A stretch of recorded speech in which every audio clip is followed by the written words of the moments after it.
Belle famille, nous vous aimons bien, mais la dot était un peu trop chère.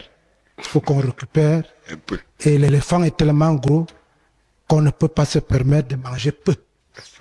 Parce que si on mange peu, vous aurez de la peine à évacuer l'éléphant là où il est mort. Donc on va manger beaucoup de viande d'éléphant ce soir. Il n'y a aucun souci là-dedans. D'ailleurs, on utilisera l'autre pour se retrouver dans les bars. Mais pour être un peu plus sérieux, oui, je reste scotché sur ce que j'ai dit au départ. Pour les Camerounais, je leur dis, nous sommes déjà qualifiés pour le deuxième tour. Nous sommes dans les rodages et les mises en place de stratégies. Ça peut arriver. Il faut s'attendre à tout. Mais ce qui est évident, c'est que quand j'ai vu ces enfants-là, sous la conduite d'un Mbemo, je crois, c'est ça, non? Vous avez vu, ils couraient partout, ils n'étaient pas chiches. Ils partageaient pour qu'on ait vraiment... On n'avait pas vu ça depuis un certain temps. Il faut rester scotché sur le fait que, en tant que Camerounais, dans mon émotion et mon émotivité, je ne peux que demander que l'on gagne.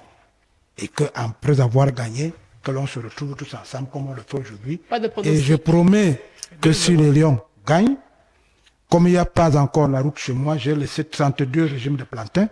J'offrirai un régime de plantain à chacun des supporters qui, à partir de maintenant, prie pour que le Cameroun gagne.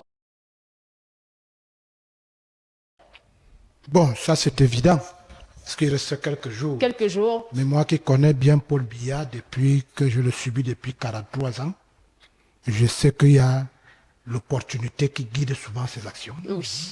Ce soir, le président de la République va prolonger son message de prestation de serment.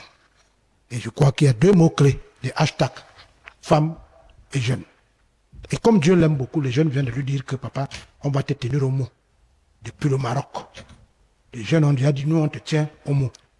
La deuxième chose, c'est qu'on va engager une série d'élections pour l'année prochaine. Je crois que le président de la République doit aussi rassurer les Camerounais que toutes les conditions vont être mises en place pour que les élections se passent dans de très bonnes conditions. Mais je crois surtout, au regard de la morosité économique de notre pays,